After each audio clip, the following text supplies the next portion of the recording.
The signal that echoed across the stars, the distress signal, came from a planet deep in Sector 9. It was sent in all directions, carried by old satellites and ancient beacons. The message was simple: we are under attack. Please, someone, help us. It came from the planet Alros. The Alrosi were peaceful beings, tall, thin, and known for their art and trade. They had no military, no weapons, no ships for war. Their cities floated on air currents. Their people believed that peace was the only way forward, but peace did not protect them from the Grivek horde. The Grivek were raiders, huge, brutal, covered in thick gray skin and armor. They arrived in warships and dropped from the sky like fire. They did not speak. They only destroyed Dot in just 2 days. 5 cities were wiped off the map. The Orosi had no choice. They activated the emergency beacon, a relic from a time long past. The beacon used an old galactic code. One known. Across thousands of systems, a call for help. Some star systems heard it and ignored it. Others debated sending aid, but moved too slowly. The Council of Worlds discussed it for a day, then pushed it to next week's agenda. Ulros was not a member planet, and helping it brought no benefit. But Earth heard it too. The signal was caught by an old relay station orbiting Jupiter. The message was translated and reviewed by a military AI. Within seconds, it was marked as critical. General Walker stood in the control room, watching the playback of the signal on a large screen. Behind him, 2 soldiers waited. They're being slaughtered, Walker said, and no one's answering. Should we file a motion with the Galactic Council, sir? One of the soldiers asked. Walker didn't reply. He stared at the message again. The voices, the panic, the desperation. Then he turned. No. Send the call to Unit 7.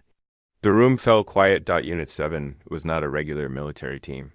They were Earth's most feared soldiers, born and trained on the harshest places of the Deathworld, where storms could kill, where gravity crushed bones, where only the strong survived. They weren't just soldiers. They were monsters compared to most species. Each of them was faster, stronger, more brutal than anything the galaxy had ever seen. And now, they were being awakened. Inside a bunker below Earth's surface. Alarms blared red. Thick metal doors slid open. Lights flickered across titanium walls. And one by one, armored figures stepped out from CRYO-pods. There were 12 of them. Each one carried scars from past wars. Each had faced death and returned. And now, they were being sent to answer a call no one else would. The leader of the unit, a tall man named Riker, pulled his helmet on. What's the target? He asked. Ridak Horde, Planet Auros. Innocents under attack. He didn't ask why. He didn't ask who sent a signal. He simply nodded. Gear up. Launch in 10. The ships were already prepped. Black hulls, sharp angles, engines built for speed and silence. They weren't pretty, but they didn't need to be. These ships carried Deathworlders. As the first ship broke through Earth's orbit. The stars above seemed to blink. They were coming, across the galaxy. On a council ship drifting near Auros, an alien named Borin watched the battle from above. He saw the Grivak tearing through the cities. He listened to the screams on the radio, and then something new appeared on his screen. 12 unidentified ships, fast, cold, moving in formation. Borin leaned forward. Who are they? Yes. The reply came seconds later. They're from Earth. Borin's heart skipped. Earth. The Death World. He swallowed hard. Then the Grivek are doomed. Deathworlders make planetfall. The sky over Oros darkened. Not from clouds, but from fire. 12 black dropships roared through the atmosphere, leaving behind trails of blue flame. They moved fast, like missiles. The Grivak looked up, confused. These were not council ships. These weren't slow or gold-plated like Peacekeeper. Craft. These screamed war. The Alrosi survivors watched from hiding, some behind broken buildings, others inside shattered tunnels. When they saw the black ships falling from the heavens, they feared more invaders. But what landed was not Grivek. First ship hit the ground like a hammer. Dust exploded. Earth cracked. And from the thick smoke stepped out Riker, his full armor glowing with red heat, steam rising from his joints. The Grivak nearest him growled. Huge, muscled, covered in bone armor. It roared and charged. Riker didn't move until the beast was 5 feet away. Then he stepped forward once, just one step, and drove his fist into the monster's chest. The blow echoed like thunder. The Grivak flew back 10 meters, hit a wall, and didn't get up. The rest of the squad landed behind him, one by one. Each Deathworlder stood in full gear. No banners, no speeches. Only action dot to the Grivak. These weren't just enemies. They were nightmares in human shape. Split and sweep, Riker ordered. The team split into pairs, moving through city streets like ghosts. No hesitation, no mercy. Every motion was trained, measured, perfect. Every Grivak they saw fell within seconds. One Deathworlder, a woman named Nira, stepped into a broken library where a group of Alrosi children were trapped. The kids cried out in fear, thinking she was another monster. She lowered her rifle and removed her helmet. Her face was calm, focused, but her voice was gentle. You're safe now, she said. We've got you. One of the older Alrosi stepped forward, shaking. You're from Earth? Mira nodded. Deathworlders. The worst Earth has to offer, and the best. Meanwhile, above the planet, the Grivak command ship picked. Up the arrivals, on the bridge, a commander snarled. Who are they? The ship's AI answered coldly. Unknown force. No council codes. Designation. Earth-based human combat unit. Lethality rating maximum. The commander slammed its claw on the table. Killed him. It sent an entire battalion toward the surface. 400 Grivak warriors armed with plasma blades, cannons, and heavy armor. Riker saw them coming on his HUD. He smiled beneath his helmet. Finally, a real fight. He marked the landing zone on the squad's interface. In seconds, the Deathworlders regrouped on top of a ruined building near the center of the city. The Grivak dropships landed with a crash. Hundreds of warriors poured out. Riker looked to his team. You all know what to do. The Deathworlders moved forward together, 12, against 400, and the stars seemed to watch in silence. What followed was not a battle. It was a demonstration. The humans moved faster, hit harder, aimed better. Every strike shattered bones. Every move was practiced. Explosives lit the streets. Smoke filled the air. Screams rang out, but none from the humans. Within 6 minutes, the entire Grivak battalion was down. Not a single Deathworlder had fallen. From behind shattered buildings, Alrosi survivors emerged slowly, cautiously. Their eyes went wide when they saw the battlefield smoking, silent and filled with Grivak corpses, and 12 figures still standing. Riker turned to one of the Alrosi elders. You called for help. Earth answered. The elder fell to his knees. You're not like any species we've seen. Riker looked down at the destroyed street and then back at the sky. No, we're not. High above, the Galactic Council's relay stations finally noticed the unknown signal movement. Their analysts watched the data. Grivak numbers falling rapidly, one planet at a time. And in every report, one name came up again and again. Earth. Got one counselor stared at the report and whispered, "What has humanity unleashed?" Council in denial. Earth on the move far from Alros. Inside the polished chambers of the Galactic Council, ambassadors and leaders from dozens of species gathered in confusion. Giant holograms showed the planet Alros on screen. Flames burned across the surface, but now there was something different. The Grivak forces were falling fast, and the name. Earth kept flashing across the incoming reports. One counselor stood up, trembling. This can't be correct. Earth hasn't interfered in foreign conflicts for decades. Another, a tall creature with 6 eyes, replied, That's what we thought, but something's changed. A third counselor pulled up the data feed. 12. Human units, minimal casualties. Grivak losses total. Who are these warriors? Silence filled the chamber. Then an elderly voice answered, calm but grim. They're called Deathworlders. Many in the room flinched at the word Deathworld. The term was known across the stars. A planet so hostile, so unforgiving, that life there evolved in violence. Earth was one of those places, maybe the worst of them all, but the galaxy had assumed Earth was civilized now, controlled. Harmless. They were wrong. A younger ambassador whispered. Why would Earth respond to a minor signal from a planet like Aros? Another answered. Because they chose to. Not for politics, not for power, but because someone asked for help.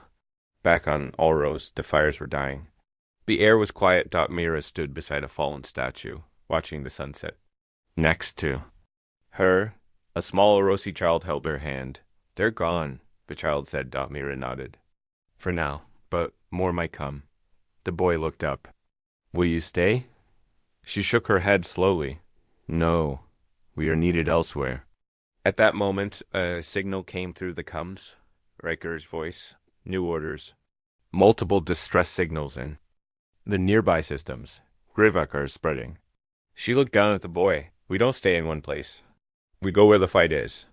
Elsewhere in the city, Riker stood with the Alrosi elder, watching the Deathworlders prepare for launch. You could have waited for the council, the elder said. By the time they debated it, you'd all be dead. But why? Why did Earth answer when no one else did? Riker's eyes narrowed. He pointed to the stars above, because one day it might be us calling for help, and we'd want someone to come. The Deathworlders marched back into their ships. As they lifted off, the Alrosi knelt in respect. Children waved. Families cried. For the first time in days, they felt safe. The Earth ships vanished into the sky. And with them, the legend began to spread across the stars. Rumors moved faster than ships. Tales of warriors from Earth, of monsters who fought for the weak, of Deathworlders who showed mercy after victory. Some feared them, some respected them, but none could ignore them. The Grivak leaders, hearing the news, held a meeting of their own. They were not afraid of most species, but this was different. These humans are not soft, growled one general. They're born of pain. They fight like they breathe. Then we must destroy them before they come for us. Another hissed, but fear had already taken root. The stars had shifted. The balance had changed, and Earth was no longer silent. Asterisk fire spreads in the dark. The Grivak did not retreat. They regrouped. The loss at Ulros was a shock, but the Grivak were not known for giving up. Their commanders were angry, furious, humiliated. Never before had a force so small crushed them so completely. So they made a choice. They would strike again, not just on one world, but 10. They would crush every nearby colony that dared rely on help from Earth. And if Earth sent its warriors again, the Grivak would be ready. Their new target was Dava Prime, a mining colony with over 100,000 civilians. No defenses, no fleets, only drills and transport ships. The Grivak swarmed in. This time, the signal was sent immediately. No delays. A short, sharp cry for help. We are under attack. We request Earth's aid. On the far side of the galaxy, inside a cold military outpost on Mars, the alert flash read. Riker stood in the control room again. He didn't speak for a long moment, then he said quietly, They're trying to bait us. They want us to. Come, Mira added, standing beside him. Yes, Riker nodded. And we will. The team had changed since Alros. They were no longer silent ghosts. Now they were being watched, recorded, whispered about across space. The Deathworlders were becoming a message, and Earth decided to deliver that message loudly. This time. They didn't send just 12. They sent a fleet. 30 ships, each carrying elite units trained on Earth's worst environments, each ready for full planetary assault. They moved fast, jumping through subspace lanes, powered by Earth's nearest core drives. In only 6 hours, they arrived at Dava Prime. The Grivak didn't expect speed like that. They didn't expect the sky to split open and spill fire. Earth's fleet descended like judgment. The Grivak looked up and saw black warships with red markings, no emblems, only numbers. Inside one of the lead dropships, Riker stood with his team. We hit them hard, fast. Leave no survivors, he said. Show the galaxy why Deathworlders exist. The ship doors open. The humans jumped before the ship even landed. Each one hit the ground like a meteor rolling. Rising, weapons already drawn, the battlefield turned into chaos. Grivak screamed and ran. But the Deathworlders didn't give them time to regroup. They didn't wait for tactics. They were the storm. Mira moved like lightning, her twin blades humming as they sliced through Grivak armor. Riker launched a shock charge that cleared an entire street. Another team set explosives to trap retreating forces. This was not a rescue. This was a lesson. Within an hour, the Grivak forces were gone, dead or fleeing into the stars, and Dava Prime stood damaged, but alive. From a command tower, an old miner watched the final human ship land. He'd fought in old wars. He'd seen species fight and die, but he'd never seen anything like this. When Riker stepped out, the man walked up to him. "I thought you were just stories," the old man said. Riker shook his head. "We're not here to be stories." He looked out across the colony. "We're here to end them." On the far side of space, council members watched the recordings. They saw how Earth responded fast, brutal, precise. They saw the Grivak retreating. From worlds they had once ruled, one ambassador whispered what the others feared to say. Aloud, "We didn't just wake Earth, we unleashed it." Fear spreads faster. Then war news of Earth's warriors spread across the stars like wildfire, on trade routes and smugglers' bars, on mining colonies and deep space stations. Everyone was talking about the Deathworlders. Some called them protectors. Others called them monsters in human form. But all agreed on one thing: they couldn't be stopped. The Grivak had tried. Twice. And both times, Earth had answered with fury. The Deathworlders didn't wait for approval. They didn't ask for diplomacy. They saw suffering and they moved. And now other planets began sending signals to tiny colonies. Abandoned worlds. Forgotten outposts. Each one afraid of being next. And they didn't call the council. They called Earth. In the war room beneath Earth's surface. Riker stood with his team and a group of military officers. A large star map glowed on the screen behind them. Dozens of distress calls blinked red. "They think we can save them all," Myra said quietly. Riker nodded. "Then let's make them right." But Earth's leaders were cautious. A high-level general stood behind a desk, frowning. "If we respond to every call, we'll burn out. We don't have infinite ships." Riker turned toward him. "Then we build more. Train more. We're not doing this for power. We're doing this because no one else will." The room fell quiet, finally. The general gave a slow nod. Then Earth goes to war. In the weeks that followed, Earth did something no other world had done before it. It formed the Deathworld Legion. Not just one team, not just 12, thousands of trained warriors. Recruited, tested, forged in pain and fire. Each one stronger, smarter, and more relentless than anything the galaxy had seen. The Legion didn't conquer. They liberated, one world at a time. They dropped onto ice moons, into jungle hives, onto scorched deserts. Wherever the Grivak spread, the Deathworlders followed. And each time, the results were the same. Quick, precise, brutal. Entire Grivak fleets vanished. Commanders surrendered before the fight began. Raiders abandoned missions out of fear. The legend grew, a whisper among alien soldiers.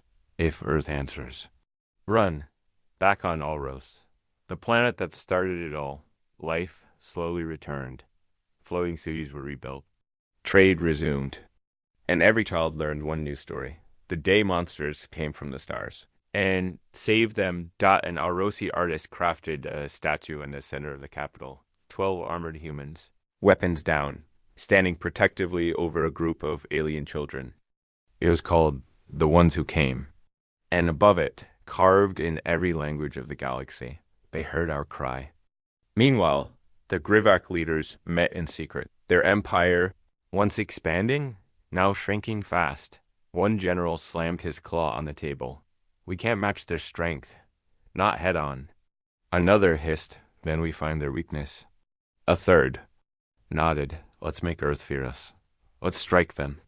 They had avoided attacking Earth directly, but now they were desperate. They gathered their fleets, hidden ones, old ones, Thousands of ships thought they would launch a full assault, not on a colony, not on a human outpost, but on Earth itself, and far above the stars. A hidden probe recorded their plan and silently sent it back to Earth, to the Legion, to Riker. Asterisk, they came. For Earth, the skies over Earth were quiet, peaceful, but far beyond the moon. In the dark of space, something massive approached.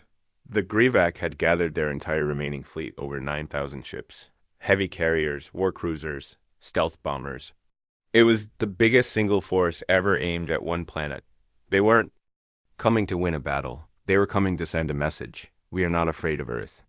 Inside Earth's orbit, the early warning satellites blinked red dot inside the Mars Defense Station.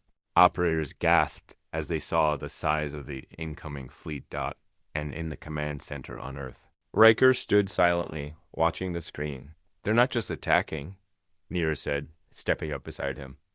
They're trying to erase us. Riker didn't flinch. Then we show them what happens when you try. Earth had prepared. The Council had dragged its feet. The other species had watched.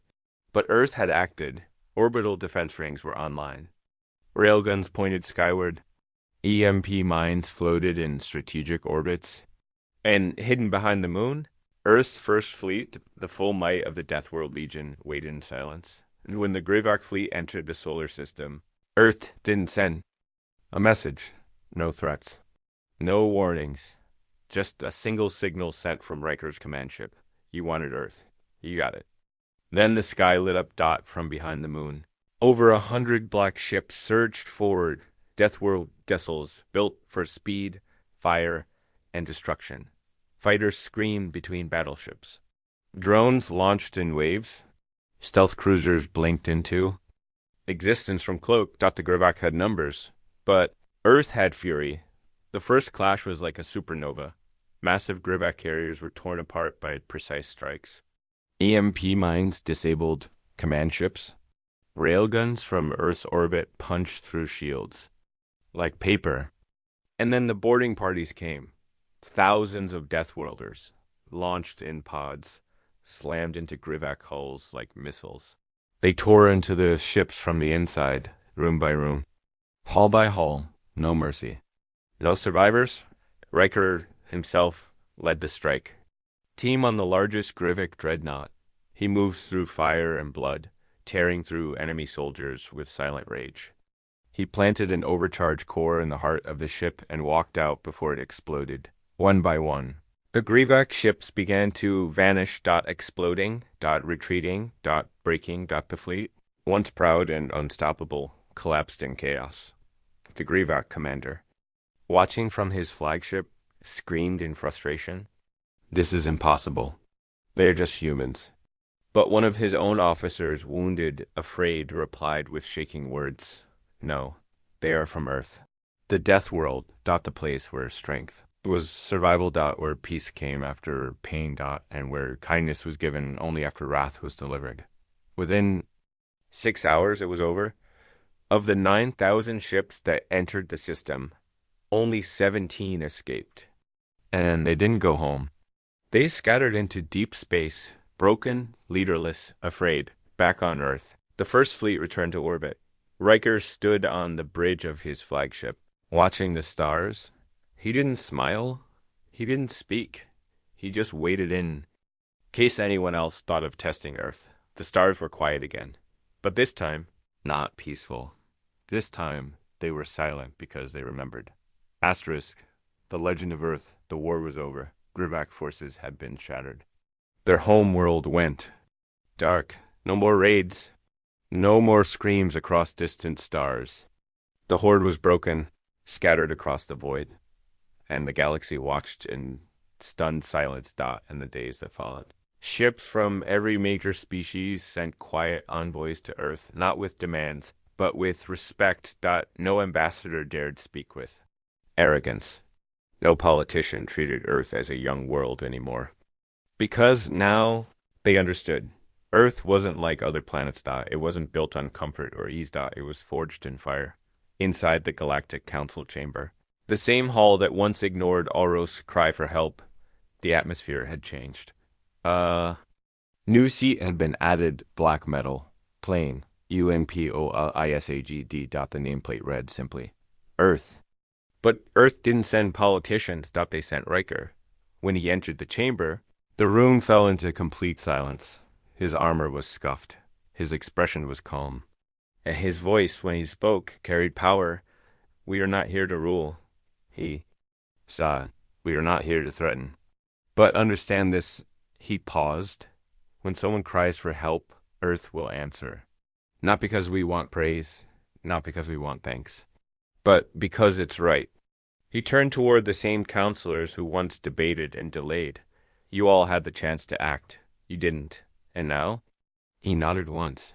Now the galaxy knows what Deathworlders really are. Outside the chamber, a crowd had gathered. Thousands from hundreds of species. Some fearful, some grateful. Many just curious. And above them, projected across the capital moon, was a message. They begged for help. Earth answered. The stars still shake. Back on Ulros, the statue of the 12 Deathworlders had been joined by a second one.